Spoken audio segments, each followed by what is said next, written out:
buenos días, su señoría. Espinosa Yáñez Erika de Lina, agente del Ministerio Público, con datos de localización e identificación previamente vertidos ante este tribunal. ¿Me acompaña mi colitigante del Ministerio Público?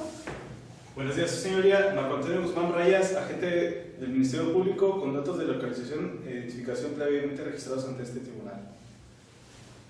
Buenos días, su señoría. Gabriel Eduardo Hernández, defensor particular, con datos de identificación y localización ya previamente registrados ante este honorable tribunal. Me acompaña mi compañero litigante.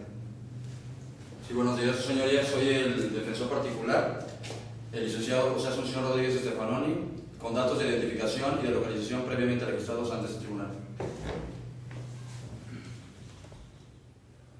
Solicito permiso para expresar mensaje. Su señoría, toda vez que ya se ha formulado la imputación, con fundamento en el artículo 19 constitucional, solicito se vincule el proceso al imputado, al señor Sebastián Serrat Santana, ya que se encuentran elementos suficientes para acreditar la existencia de un hecho que la ley señala como delito de homicidio. Así también la probabilidad de que el imputado es o sea quien realizó dichos hechos. Esto, su señoría, lo fundamento con el siguiente cuadro fáctico. Siendo el día 12 de julio del presente año, en la ciudad de Tampico, Tamaulipas, aproximadamente a las 18:10, el imputado se encontraba tripulando una embarcación de pesca. Esto en razón de que esta es su labor habitual como capitán de barco. En esta dicha embarcación se encontraban 3 personas, las cuales fueron identificadas como la señora María de Jesús Parra González, el señor Luis Javier Carrasco González y el señor Manuel Javier Sánchez. El imputado, al dirigirse a la costa, encalló a la embarcación, provocando que 2 de estas personas, ambas de sexo masculino, cayeran al mar y una de ellas muriera por ahogamiento y la otra continúa hasta la fecha desaparecida. Esto, a pesar de que el imputado cuenta con 6 años de experiencia y que sabía que era muy riesgoso acercarse tanto a la costa. Aún así, a pesar de todo esto, decidió continuar con la acción.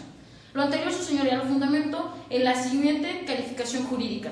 En primer término, el delito de homicidio se encuentra tipificado en los artículos 302 y 303 del Código Penal Federal. Asimismo, tiene una punibilidad de entre 5 a 20 años de prisión, según lo estipula el artículo 60 del mismo ordenamiento. Segundo, este delito se encuentra a título culposo, ya que el imputado pudo prever el resultado y aún así decidió continuar con la acción. Esto se encuentra tipificado en el artículo 60 del Código Penal Federal. Tercero, esta conducta se realizó en una comisión por omisión en su calidad de garante, derivada de un contrato previamente que he mencionado en este lugar, su señoría. Lo anterior, su señoría, lo fundamento en los siguientes datos de prueba, los cuales obran en la carpeta de investigación. En primer término, se cuenta con la declaración de la señora María de Jesús Parra González, esposa del Hoyo Oxiso, quien refiere que el día 12 de julio del presente año se encontraban ella, su esposo y un amigo de ellos en una embarcación. También asegura que el imputado, el señor Sebastián Serrat Santana, y el capitán de barco son la misma persona. Asimismo, asegura que por la falta de previsión y cuidado del imputado, al acercarse a la costa, encalló la embarcación, provocando que su marido y el amigo de ellos cayeran al mar y el primero de estos perdiera la vida. También se cuenta con la declaración del capitán de puerto, el señor Manuel González, quien asegura haber recibido una llamada informándole que se encontraba una embarcación encallada en las playas muy cercanas. Y al acudir al lugar, encontraron el cadáver de una persona de sexo masculino, quien en vida respondía al nombre de Luis Javier Carrasco González. Asimismo, su señoría, se cuenta con la declaración rendida por el hoy imputado, el señor Sebastián Serrat Santana, que asegura que era él y solo él la única persona que podía tripular dicha nave y que era él la única que la tripulaba. Así también asegura que al acercarse demasiado a la costa, encalló la embarcación, provocando así que 2 personas cayeran al mar y una de ellas perdiera la vida. En este momento, su señoría, me abocaré al juicio de tipicidad. En primer término, se acredita la existencia de un sujeto activo, siendo este el hoy imputado, el señor Sebastián Serrat Santana, quien actuó en una autoría directa. También se acredita la existencia de un sujeto pasivo indirecto, siendo este el Hoyo Oxiso, y un sujeto pasivo indirecto, siendo este la esposa del Hoyo Oxiso. Un bien jurídico tutelado como lo es la vida, un medio comisivo, que es el que el imputado era el único que podía tripular dicha embarcación. Un objeto material, siendo este el cuerpo del Hoyo Oxiso. Un verbo típico, el cual es privar de la vida a otro. Un nexo normativo, ya que la acción se realizó en una comisión por omisión derivada de un contrato en su calidad de garante, lo que dio como resultado material la muerte de una persona. En esto también, su señoría, encontramos un elemento subjetivo como lo es la culpa, ya que el imputado pudo prever el resultado y aún así decidió continuar con la acción. Por todo lo antes narrado, su señoría, solicito se vincule a proceso al imputado, el señor Sebastián Serrat Santana, ya que se encuentra la probabilidad de que fue él y solo él quien realizó dichos hechos que se encuentran tipificados como delito de homicidio a título culposo en agravio del señor Luis Javier Carrasco González. En tanto, su señoría, gracias. Su señoría, de permiso para desplazarme. Su señoría, esta defensa peticiona que no se vincule a proceso al señor Sebastián Serrat Santana por el delito de homicidio a título de culpa en razón de los siguientes argumentos. Esta defensa no tiene objeción alguna sobre los hechos narrados por parte de la Fiscalía en virtud de que, como atinadamente se menciona, fue el día 12 de julio del año en curso, aproximadamente a las 18 horas del día, en la ciudad de Tampico, Tamaulipas, en que mi defenso conducía un barco de pesca, el cual posteriormente se encalló. Lo que la Fiscalía le faltó argumentar, lo que omitió establecer, fueron tres datos importantes para esta defensa. La primera omisión se refiere a que no se habló de que se encontraban alcoholizados, de que estaban tomando. Esto en razón, su señoría, de que en la carpeta de investigación consta y obra un dato de prueba referido a la declaración de la esposa del occiso. Asimismo, su señoría, otro dato de prueba que consta en la declaración del mismo inculpado. La segunda omisión se refiere a que fue a petición de la esposa del occiso que mi defendido se desvió de su ruta para poder satisfacer las exigencias de los tripulantes. Esto, su señoría, podrá hacerse constar con la misma declaración del inculpado y la esposa del occiso. La tercera y última omisión se refiere a que mi defenso jamás tuvo la intención de sustraerse de la acción de la justicia, toda vez de que fue directamente al bote salvavidas para poder así salvaguardar la integridad de la señora, es decir, de la esposa del occiso. Dicho lo anterior, su señoría, se puede establecer que mi cliente se encontraba en un estado de necesidad exculpante, dentro como elemento negativo del delito, lo cual elimina al mismo delito y asimismo lo excluye. Es así, su señoría, por tanto, que no hay responsabilidad penal que se le persiga a mi cliente en razón de que mi cliente solamente obedeció a cada una de las peticiones propuestas por los tripulantes en razón, su señoría, de que así se le indicó por parte de su patrón. Fueron órdenes expresas las cuales siguió.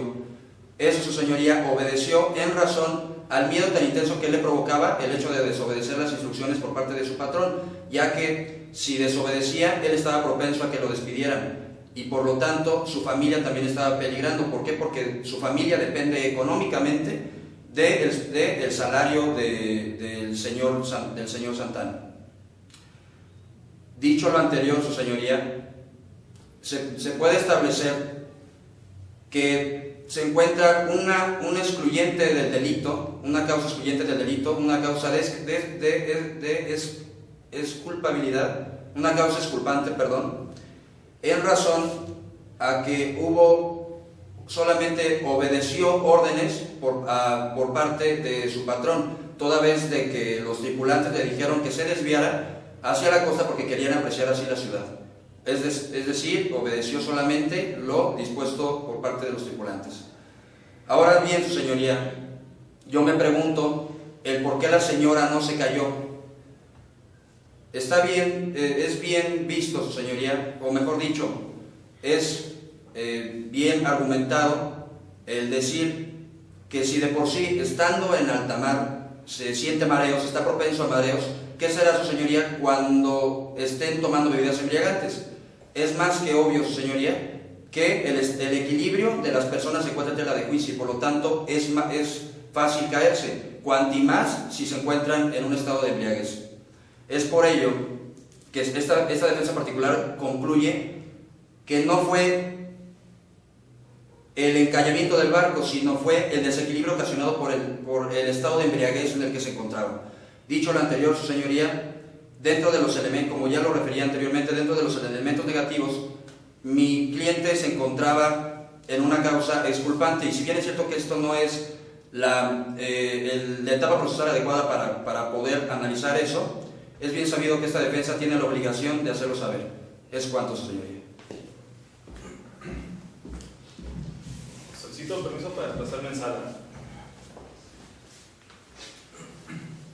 Con su venia, su señoría, toda vez que al imputado se le ha dictado una vinculación al proceso, es momento oportuno para solicitar, con fundamento en el artículo 155 en relación al 165 del Código Nacional de Procedimientos Penales, se le impongan las siguientes medidas. En primer término, solicito que se le imponga al señor Serrat Santana la medida cautelar personal de prisión preventiva a efecto de garantizar la comparecencia del imputado por la temporalidad que reste la audiencia. Esto está previsto en el artículo 168, fracción segunda del Código Nacional de Procedimientos Penales. Si bien es cierto, señoría, su señoría, esta fiscalía no está solicitando una defensa, una prisión preventiva oficiosa prevista en el artículo 19 constitucional, por lo que se justificará la necesidad de imponer esta medida. Subsecuentemente, solicito que se imponga la medida cautelar real económica a efecto de garantizar el pago de la reparación del daño, a lo que nos abocaríamos al artículo 502 de la Ley Federal del Trabajo. La Ley Federal del Trabajo, en su artículo 502, estipula una sanción de 5,000 días salario mínimo, lo que arroja una cantidad de 336,450 pesos. Dicho lo anterior, su señoría, es menester mío fundamentar mis peticiones en las siguientes cuestiones objetivas y subjetivas de riesgo. En primer término, por lo que corresponde a la prisión preventiva, tenemos diversos factores de riesgo, como lo es que el imputado se encuentra trabajando de manera temporal en la ciudad de Tampico, Tamaulipas, por lo que su residencia habitual está fuera de esta ciudad. Además, es de su conocimiento que podría alcanzar una punibilidad máxima hasta de 20 años de prisión. También conoce el monto de la reparación del daño, que como siendo un empleado no tendría liquidez para cubrir dicha cantidad. Incluso sabe que no alcanzaría beneficios procesales. Por lo tanto, estábamos en un riesgo inminente que al salir de esta audiencia el imputado se sustraiga de la acción de la justicia. Por lo que corresponde a la garantía económica, debemos acreditar la calidad de víctima indirecta a la señora María de Jesús Parra González por su relación directa de esposa con el occiso, como lo prevé el artículo 4 de la Ley General de Víctimas. En síntesis, solicito que sean impuestas las medidas peticionadas, dado que se encuentran justificadas y son proporcionales a la conducta. Es cuanto, su señoría. Con su bella señoría, solicito permiso para desplazarme en sala. Su señoría, una vez que la Fiscalía ha formulado la solicitud de imposición de medidas cautelares consistentes en, primeramente, la prisión preventiva y, en segundo término, la solicitud de la exhibición de la garantía económica a efecto de garantizar la reparación del daño, es que esta defensa se opone a todas y cada una de las solicitudes que realiza la Fiscalía, esto en virtud de considerarlas como totalmente fuera de derecho y no están fundamentadas en lo establecido en el artículo número 156 del Código Nacional de Procedimientos Penales.